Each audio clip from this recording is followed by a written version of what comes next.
was only 18, still a girl in many ways, still scared of the dark, and now a bride. But not by choice. My stepmother forced me into it. After my mother died, she married my father. He passed away when I was 16, and from that day on, I became her burden. I cleaned, cooked, washed, and obeyed. And when I turned 18, she told me I was getting married. Be thankful, she said. He's rich. You'll never go hungry. I didn't know his name until 2 days before the wedding. I didn't see his face until the night before. And on our wedding night, when I was still dizzy from the noise and perfume, he came into the room, locked the door, looked at me with cold eyes, and said, "Take off your clothes." I froze. He wasn't shouting, but his tone had no kindness, no emotion, just demand. I sat on the bed, my heart beating like a drum inside my chest. I held myself tight. I wanted to cry, but the tears were stuck. He sighed loudly and turned away. "I'll sleep on the sofa," he said, "but tomorrow you better behave like a wife." And just like that, he lay down far from me and switched off the light. I didn't sleep that night. I stared at the ceiling, my hands clutching the fabric of my wedding dress. I felt cold, empty, like something had been stolen from me. My childhood, my freedom, my voice. His name was Adrian. He was 29, a successful businessman. My stepmother said he wanted a simple, obedient village girl who wouldn't question him. That's why she gave him me. He didn't touch me, not on the first night, not on the second, not for a whole week. But he didn't talk to me either. He came home late, ate silently, and slept on the sofa. Sometimes he would glance at me with tired eyes, but never with warmth. I felt invisible, and yet I was expected to serve him, cook for him, wash his clothes, clean the house, be a wife. But I didn't feel like a wife. I felt like a prisoner. One night, I was cleaning the kitchen when I accidentally dropped a glass.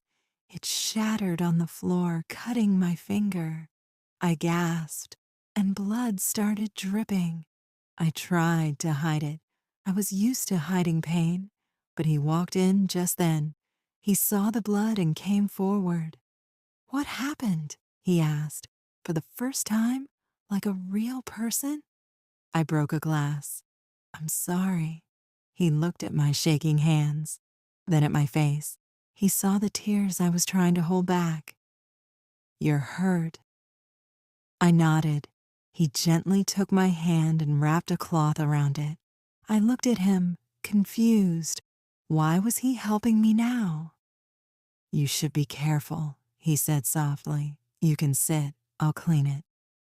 That moment broke something inside me.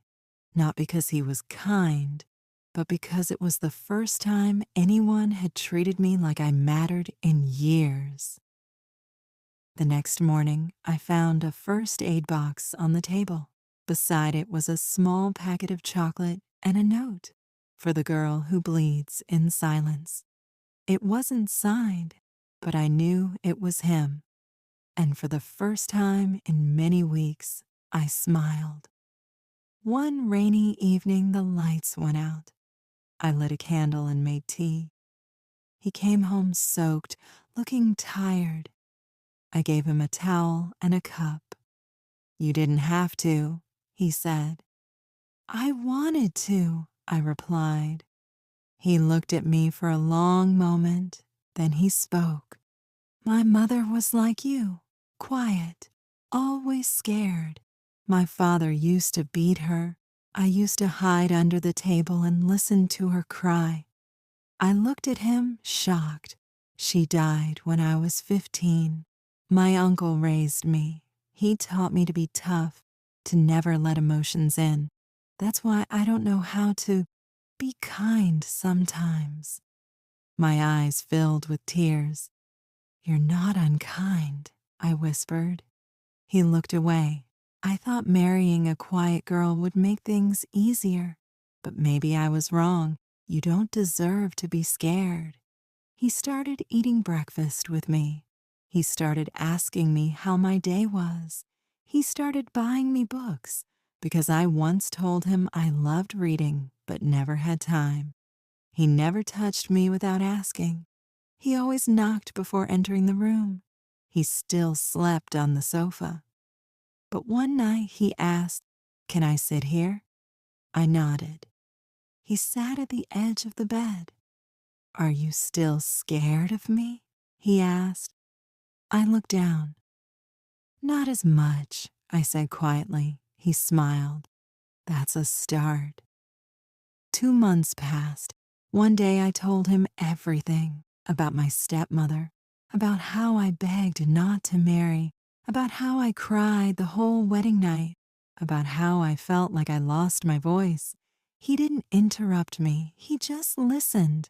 And when I finished, he said, "You didn't lose your voice. It was stolen, but I'll help you find it again." It was a cold night. I was coughing, my fever rising. He stayed by my side all night. At one point, I woke up crying. I don't know why. Maybe it was the fever. Maybe it was the years of silence. He gently held me. It was the first time he hugged me, not to demand anything, not to control me, just to hold me. 3 months into our marriage, he came into the room. He didn't say, "Take off your clothes." He said, "Can I sit with you?" I nodded. He looked nervous. "I love you," he whispered, "but I will never touch you unless you love me too." I stared at him, and suddenly all the fear, pain, and silence faded, because now I saw a man, a broken man, a healing man, a gentle man. I reached for his hand.